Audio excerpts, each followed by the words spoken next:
Selamat pagi Bapak Ibu sekalian, jemaat terkasih. Pada saat ini kita akan bersama-sama mendengarkan firman Tuhan. Tetapi sebelumnya mari kita berdoa. Tuhan Allah Bapa Surgawi, kami datang padamu di hari yang Engkau berkati saat ini, mengucap syukur untuk segala nikmat anugerah yang Engkau limpahkan. Dan karunia Bapa, sempurnakanlah karyamu, sukacita kami melalui sabda Tuhan. Bersabdalah bagi kami semua, karena kami siap mendengarkan. Bersabdalah ya Tuhan, karena firman-Mu ada kekuatan bagi kami. Bersabdalah dan urapi hamba-Mu yang Kau pakai untuk menyatakan kehendak-Mu, supaya apa yang dihaturkan hanyalah kehendak Tuhan atas kami semua. Dan Kristus kami berdoa. Amin. Firman Tuhan terambil dari Injil Matius 21 ayat 33 sampai dengan yang ke-46 yang demikian. Dengarkanlah suatu perumpamaan yang lain. Adalah seorang tuan tanah membuka kebun anggur dan menanam pagar sekelilingnya. Ia menggali lubang tempat memeras anggur dan mendirikan menara jaga di dalam kebun itu. Kemudian ia menyewakan kebun itu kepada penggarap-penggarap, lalu berangkat ke negeri lain. Ketika hampir tiba musim petik, ia menyuruh hamba-hambanya kepada penggarap-penggarap itu untuk menerima hasil yang menjadi bagiannya. Tetapi penggarap-penggarap itu menangkap hamba-hambanya itu. Mereka memukul yang seorang, membunuh yang lain, dan melempari yang lain pula dengan batu. Kemudian Tuhan itu menyuruh pula hamba-hamba yang lain lebih banyak daripada yang semula. Tetapi mereka pun diperlakukan sama seperti kawan-kawan mereka. Akhirnya ia menyuruh anaknya kepada mereka, katanya, "Anakku akan mereka segani."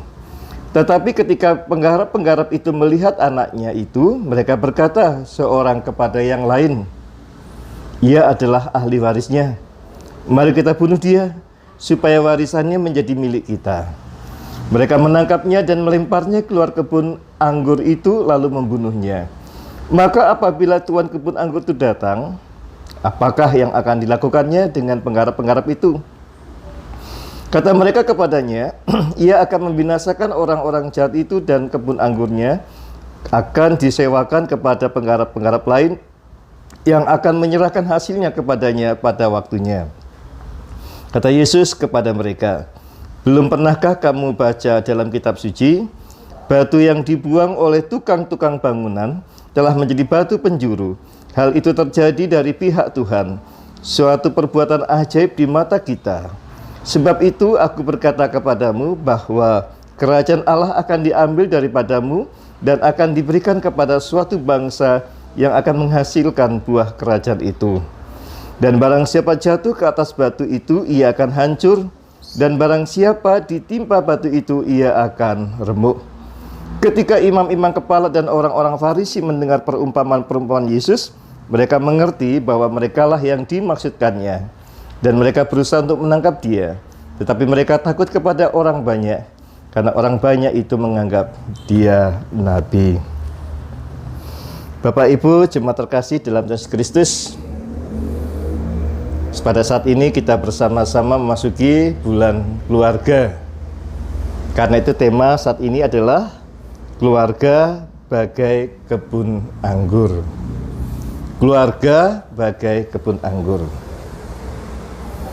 Yang menarik dari tema ini adalah keluarga digambarkan, dibayangkan sebagai sebuah kebun anggur.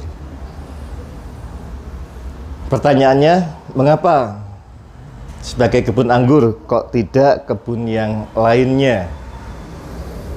Sebagai kebun anggur memang pertama merupakan tradisi Israel bahwa kebun anggur atau pohon anggur adalah menjadi hasil pertanian yang utama yang akan menghasilkan minuman anggur yang sering dipakai, dinikmati oleh bangsa Israel di setiap hariannya atau pada upacara-upacara penting lainnya.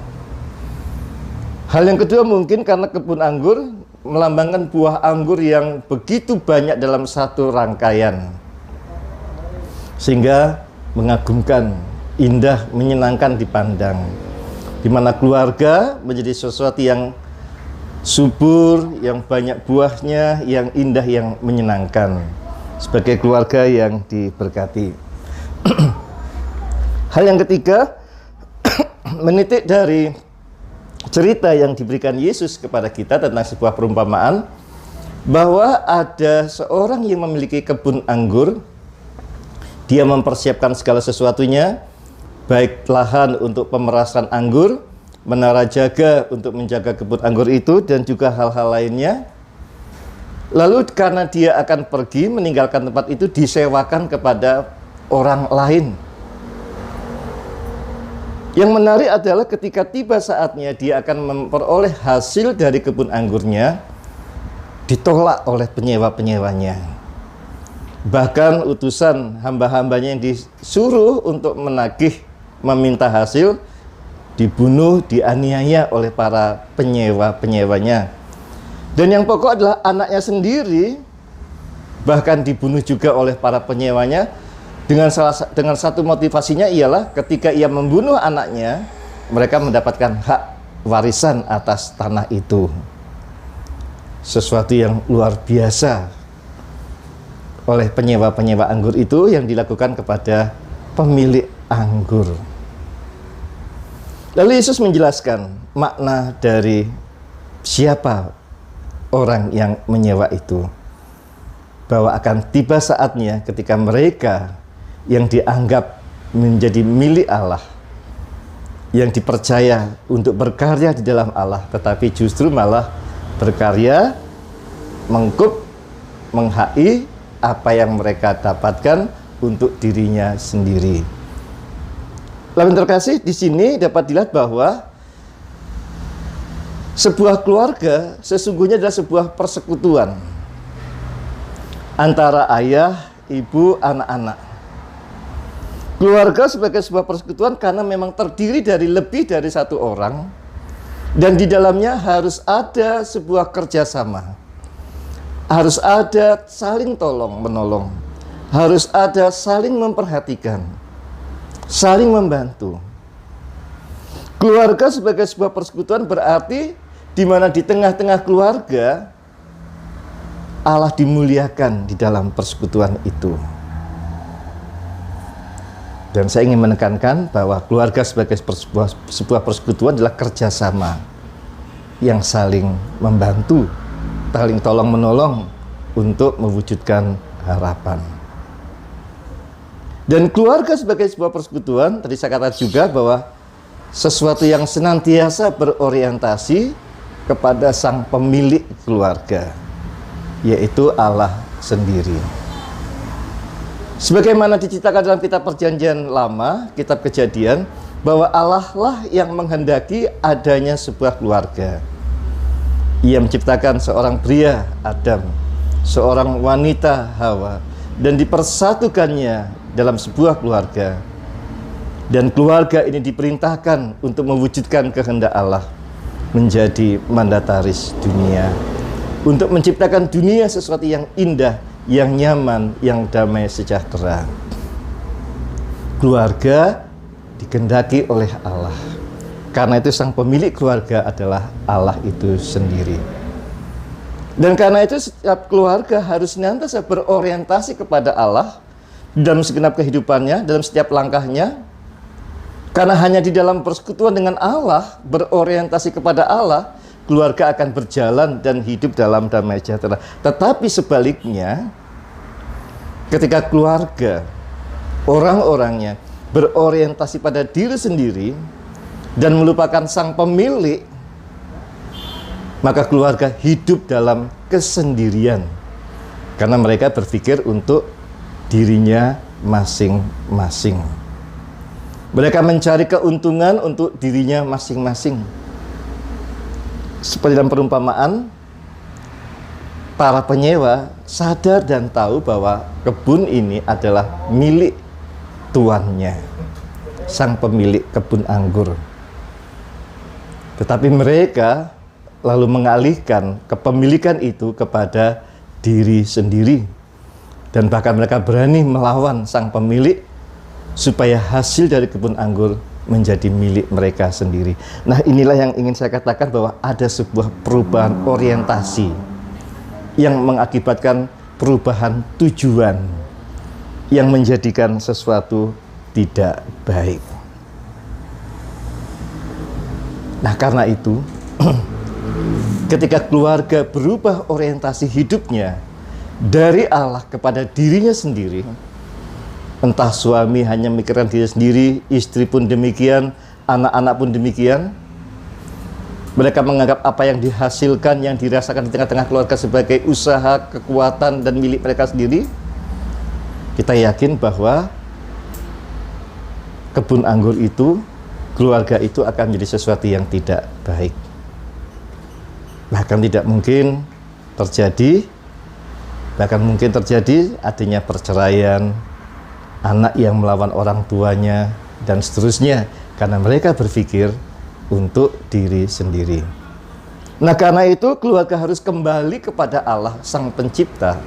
Keluarga harus kembali kepada Allah Sang Pemilik keluarga itu, dan berorientasi berjalan seturut dengan kehendak Tuhan. Seperti dalam Mazmur 128 dikatakan, ketika sebuah keluarga hidup takut akan Tuhan dan melakukan segala perintahnya, maka berbahagialah kamu. Berbahagialah kamu, dan engkau akan menangi, dalam bahasa Jawa, dapat melihat anak cucumu dalam kesukacitaan yang sejati. Ketika keluarga kembali kepada Allah sebagai Sang Pencipta, Sang Pemilik keluarga, dan hidup berorientasi berjalan di dalam firman Tuhan, maka keluarga kita akan tumbuh subur bagaikan pohon anggur yang ketika tiba saatnya menghasilkan buah-buah yang sangat melimpah, yang sangat indah. Karena itu Bapak Ibu yang terkasih, malah kita melihat kepada keluarga kita masing-masing. Apakah sungguh keluarga kita sudah berjalan dan senantiasa menuju kepada Allah, setia dan taat kepada firman Allah, dalam sebuah persekutuan yang senantiasa memuji memuliakan nama Tuhan, di mana di dalamnya ada persekutuan, ada saling tolong menolong, ada saling membantu, saling memperhatikan, saling mempedulikan. Ketika itu terjadi, percayalah, keluarga kita akan menjadi keluarga bagaikan pohon anggur yang ditanam di sebuah kebun yang menghasilkan buah-buah yang menyenangkan. Damai sejahtera terjadi. Tuhan memberkati. Amin.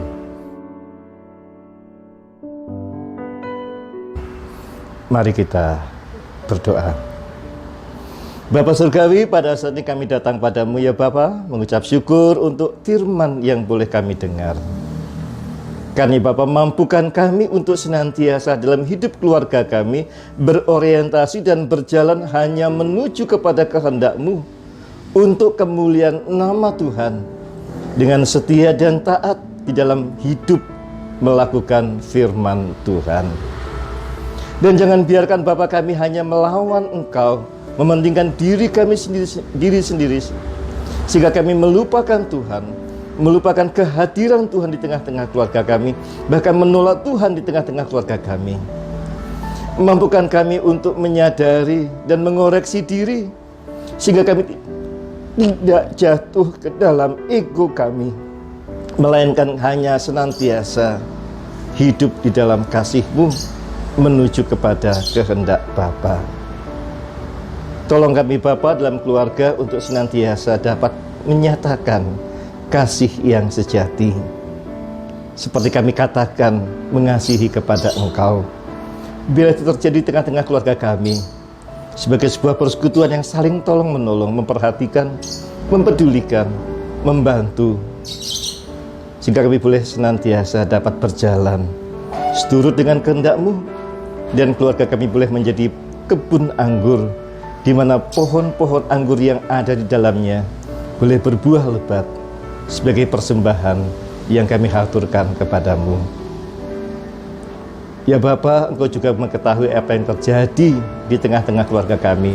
Tolonglah di dalam setiap permasalahan kami, tolonglah dengan hikmat dan kebijaksanaan-Mu, di dalam kasih kesetiaan, bila kami dapat melakukan yang terbaik, mengatasi segala masalah, dan kami tetap senantiasa hidup terarah kepadamu.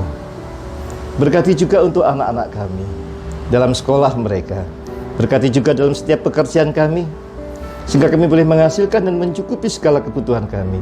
Berkatilah atas bangsa dan negara ini, supaya kami sebagai sebuah keluarga besar boleh seia sekata, bekerja bersama, memuliakan nama Tuhan di dalam kebersamaan persekutuan, mewujudkan damai sejahtera. Berkatilah atas permohonan-permohonan kami. Dengarkanlah ya Tuhan, dengarkanlah permohonan keluarga kami. Di dalam Kristus Yesus kami berdoa. Amin.